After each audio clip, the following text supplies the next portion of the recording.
Beyond the Gate spoilers tease that the unfortunate event occurred when the show failed to air new episodes during the week of June 30th to July 4th.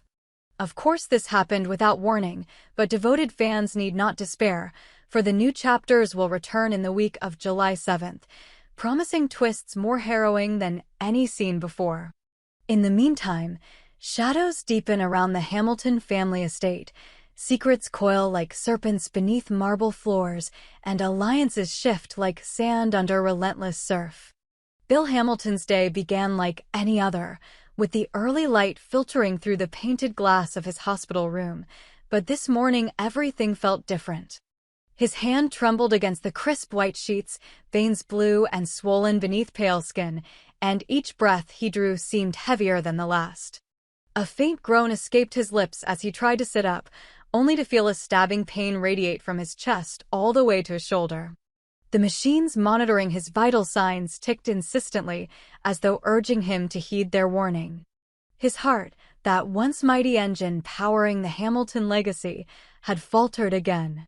Across the corridor, beyond the antiseptic hush of the ward, Naomi Hawthorne paced the linoleum floor outside Bill's room with the restless anxiety of a mother in limbo. Her dark hair, usually pinned into a neat chignon, had unraveled into loose strands that framed a face etched with worry. She clasped her phone so tightly that her knuckles had turned white, and every few moments she tapped the screen, refreshing her anxiety with every incoming second. The silence of the adjoining room amplified her fears. It was as though the walls themselves had conspired to hold their breath, waiting for news. When the door to Bill's room slid open, Naomi sprang forward, eyes glistening with unshed tears. "Bill," she whispered, voice cracking. He mustered a faint smile, but it faltered almost instantly.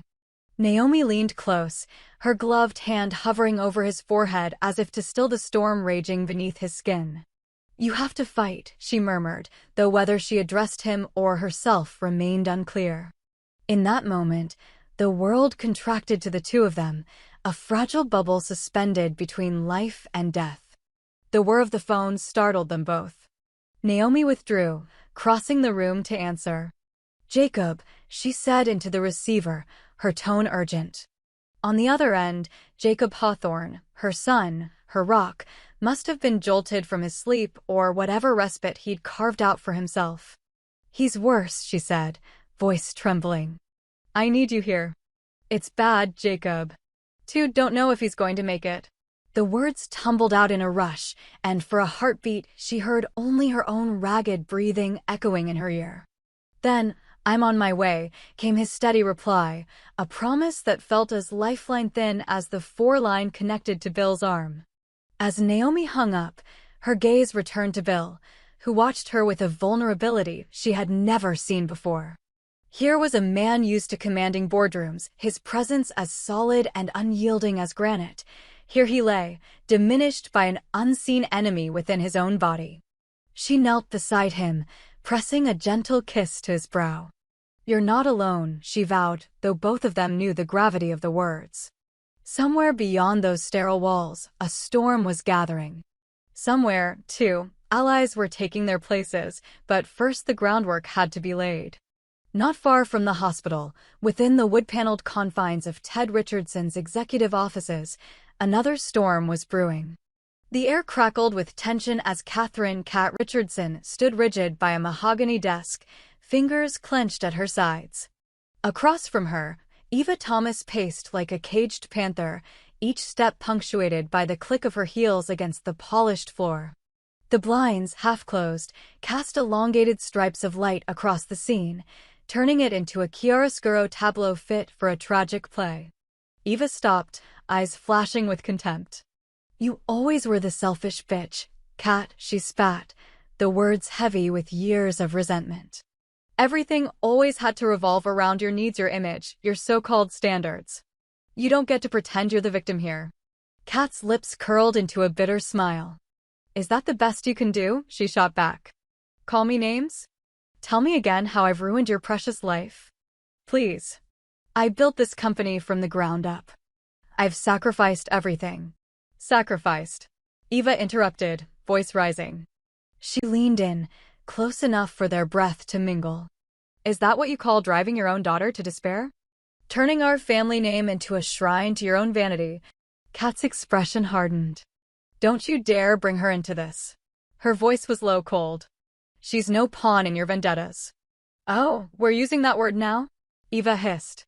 She slammed her palm onto the desk, rattling the papers strewn across its surface.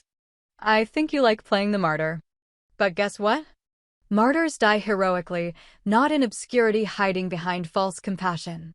Silence fell for a heartbeat so thick it threatened to smother them both. Then Kat straightened, shoulders back, chin high. There was a glint in her eye that spoke of steel beneath the porcelain shell. Fine, she said softly, dangerously. If we're done playing nice, then let's not mince words. You think I'm flawed. But I built this empire. You're nothing without me. They stood there, adversaries locked in a fight that had taken years to reach this boiling point.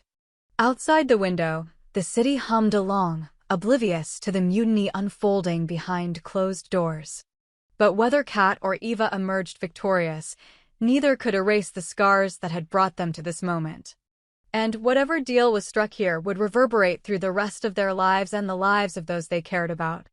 Meanwhile, at the city police precinct, Bradley, Smitty, Smith, and Jacob Hawthorne huddled over a cluttered desk in the detective division. Smitty, his sleeves rolled up, eyes dark with fatigue and resolve, pointed at a whiteboard crowded with photos, timelines, and scrawled notes. Look, he said, tapping the image of veteran detective Marcel Malone, I found this connection to Vernon Dupree. A red string stretched diagonally across the board, linking Malone's photo to Vernon's. They met here, Smitty continued, indicating an address scrawled in black marker. 2 years ago, the night Martin Richardson ended up in a coma. Vernon claims he was out of town, but our sources put him at that location. Jacob studied the board, jaw clenched. If Vernon was there, then he's lying about what really happened to Martin, he said. And if Marcel Malone was involved, then he might have orchestrated the whole thing. He reached for a marker and circled the two photos, drawing a heavy line between them. This isn't an accident or random violence. This was planned. Smitty nodded, eyes cold. And we're going to find out why. Whether Vernon wanted revenge, leverage, or something we haven't even guessed yet. He rifled through a stack of files and pulled out an interview transcript. Malone's got a record.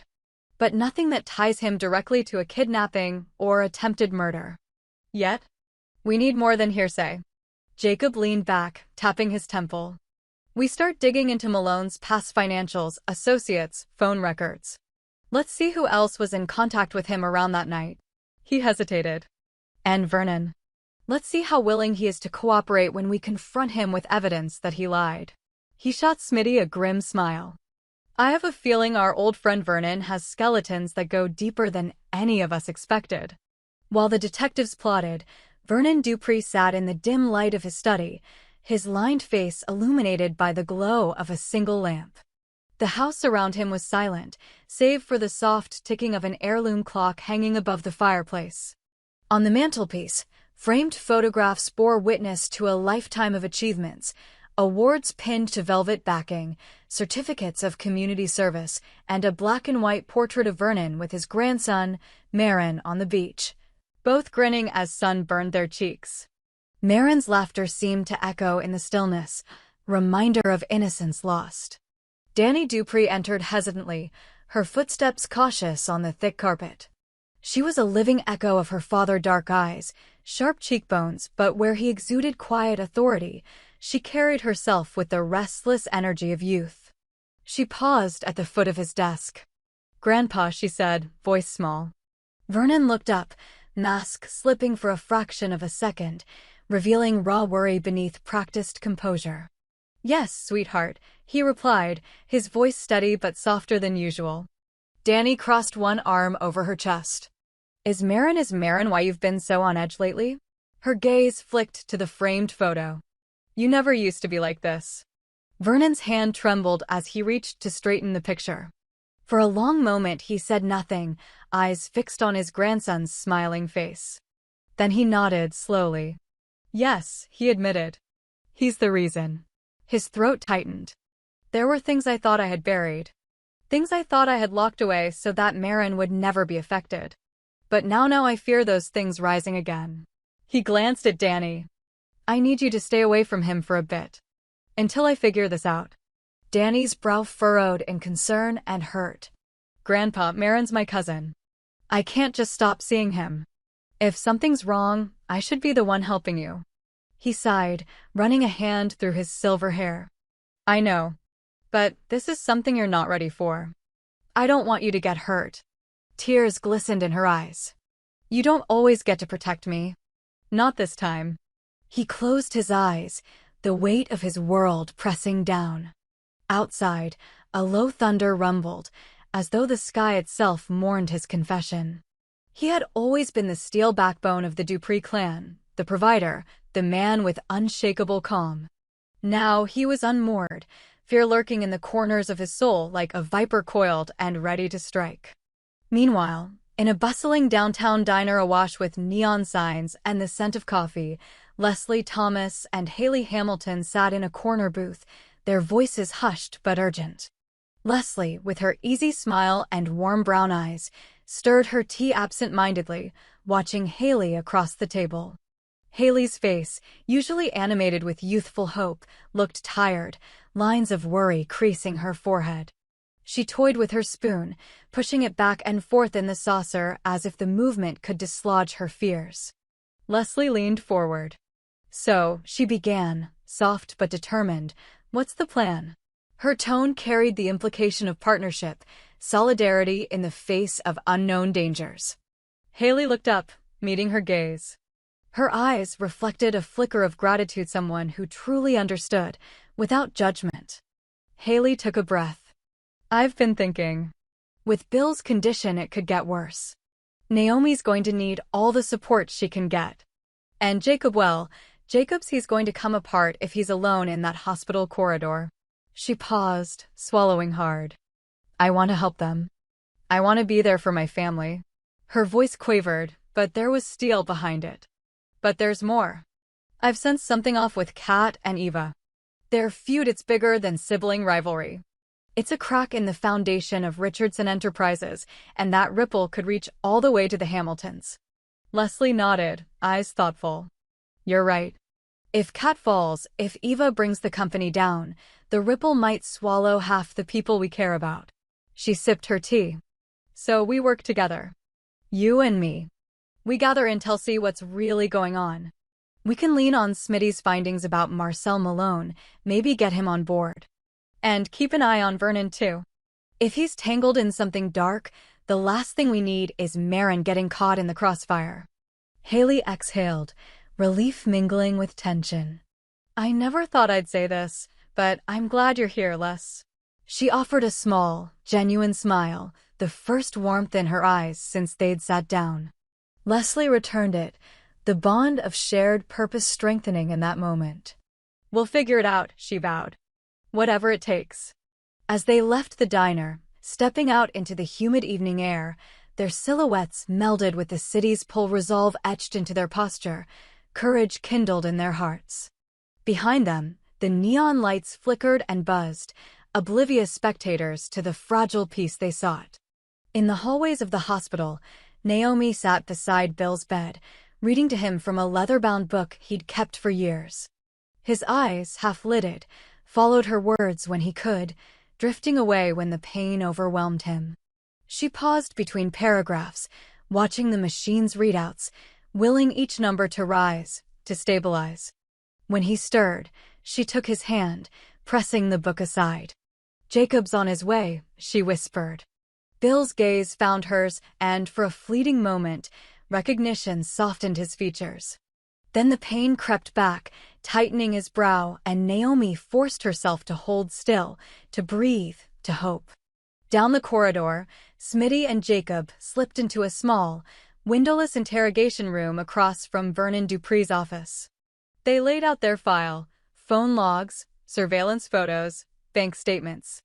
Each piece was a clue, a fragment of a puzzle that threatened to expose not just a crime, but the erasure of a life. Martin Richardson's. Vernon greeted them at the door, stoic, but the faint tremor in his hand as he closed the door behind them betrayed his calm. They seated themselves across from him, the fluorescent light whipping shadows across his face. Smitty cleared his throat. "Mr. Dupree," he began, voice neutral. "We have evidence that places you at the scene the night your nephew was attacked. We'd like to know why." Vernon's eyes flicked to the file, then back. His composure was that of a seasoned negotiator, but the cracks were showing. He inhaled, exhaling slowly. "Detective," he said, voice even. "I told you I was in another town that night. Any claim to the contrary is mistaken." Jacob leaned forward. "We have phone records, credit card receipts, witness statements. All say otherwise." He slid a photo across the table. Vernon, looking gaunt and hollow-eyed, emerging from a side door at the location in question.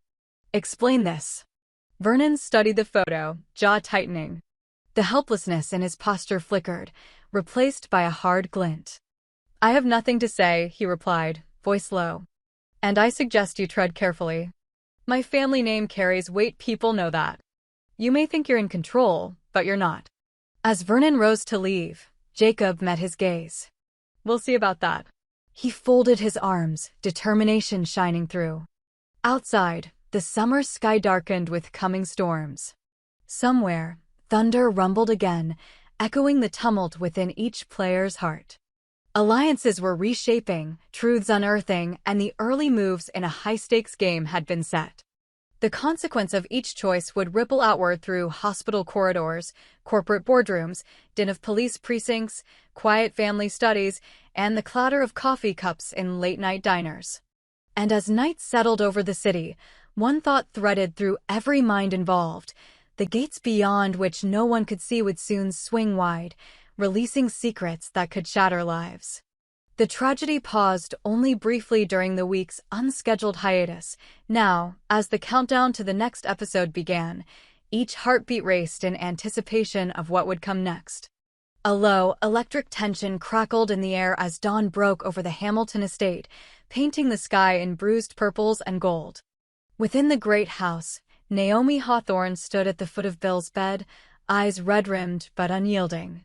She had spent the night monitoring his vitals, her every thought consumed by the battle waging in his chest.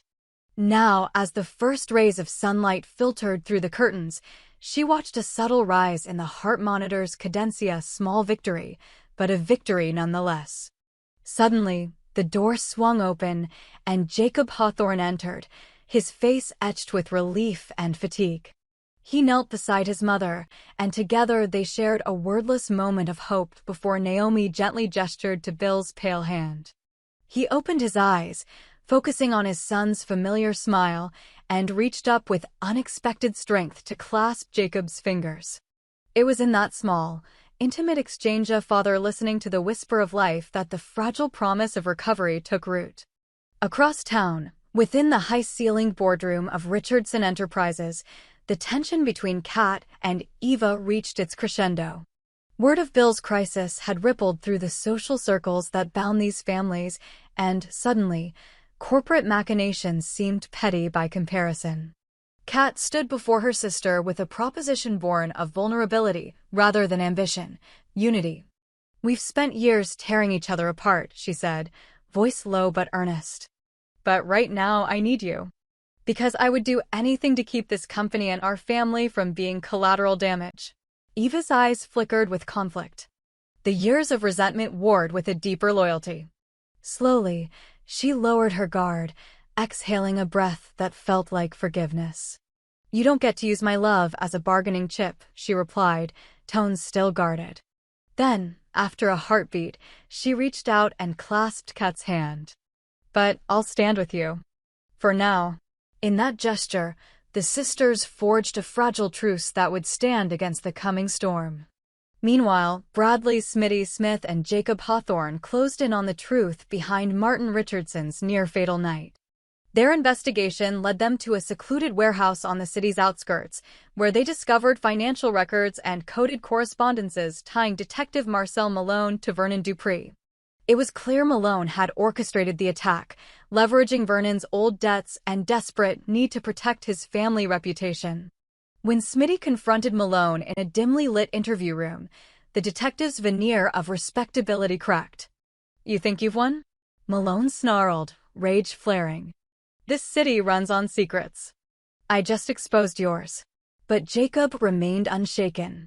He slid a file across the table, the damning evidence laid bare. "I think I've just closed the case." Malone's glare softened fear and resignation mingling. As deputies escorted him away in handcuffs, Smitty and Jacob exchanged a somber nod. Justice would not bring Martin back, but at least his voice would finally be heard. In the Dupree mansion, Vernon sat in his study alone, the weight of betrayal pressing on his shoulders. He had insisted Danny stay away from Marin, but his resolve crumbled when he heard his grandson's laughter echo through the halls. Pushing open the door, Vernon found Marin chasing butterflies in the garden, carefree and innocent. His heart clenched. Overcome, he swept Marin into his arms. Marin giggled, nuzzling his grandfather's cheek. At that moment, Vernon knew he could no longer shield the boy from the shadows. He kissed Marin's head, thinking of Danny's fierce loyalty. The three generations stood together in the dew-kissed grass, and Vernon made an unspoken vow. No secret, however dangerous, would come between them again. That evening, Leslie Thomas and Haley Hamilton met once more at the diner where their alliance had been forged. They pored over the latest developments: Bill's stabilization, Smitty's breakthrough, Kat and Eva's truce, Vernon's confession. Each victory felt tempered by the knowledge that more fights lay ahead. But in their shared glances and clasped hands, they found strength. Haley sketched a plan, a gathering at the Hamilton estate to celebrate Bill's turning tide, a symbolic gesture to draw all players into view. There, they could broker lasting peace, expose lingering threats, and bind their families in solidarity rather than suspicion. On the night of the gathering, torches lined the drive to the Hamilton mansion, lanterns casting dancing shadows across manicured lawns. Guests arrived: Kat and Eva, their arm-in-arm entrance signaling reconciliation. Smitty, present in case old demons surfaced. Danny and Marin, radiant in their new family peace.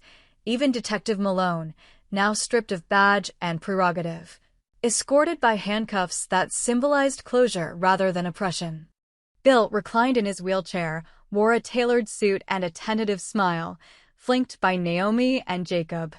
As the gathered crowd raised their glasses in a toast to life, forgiveness, and new beginnings, a hush fell. The moment stretched, fragile and luminous. Then, from the fringe of the gathering, Vernon stepped forward, voice steady though his heart thundered. "Tonight," he said, "we stand united. We have all been touched by pain, by violence, by rivalry, by secrets kept too long." He gestured to the assembled faces, each reflecting survival and hope. "But no more. Let this house be our sanctuary, not a battleground. Let love, not fear, guide us." As he spoke, Danny squeezed Marin's hand, and Kat and Eva moved closer together. Even Detective Malone, head bowed, seemed to absorb the gravity of the moment. Naomi rose from beside Bill, lifting her glass high. "To family," she declared, voice strong. "To truth. To the gates beyond which we dare to hope." A cheer rippled through the guests, glasses clinking in celebration. For a heartbeat, the world felt right. But as the revelry swelled, Haley caught Jacob's eye. He gave her a subtle note, a reminder that vigilance must accompany peace. The camera of fate, unseen, continued to roll. Not every secret had been unearthed, not every wound fully healed. Tomorrow would bring new challenges: business rivalries reborn, lingering suspicions flaring, health crises resurfacing. Yet in that fleeting night of unity, they forged a bond strong enough to face whatever came after. And in the quiet that followed the last toast, when the lanterns had burned low and the guests drifted home beneath a sky strewn with stars, the gates of the Hamilton estate stood wide open, a symbol of openness and trust. Beyond them lay the unknown, trials yet to come, tests of loyalty, and the eternal struggle between light and shadow. But for now, they had claimed this victory together. For tonight, at least, the heartbeats that had faltered found their rhythm once more, and the promise of tomorrow glimmered on the horizon.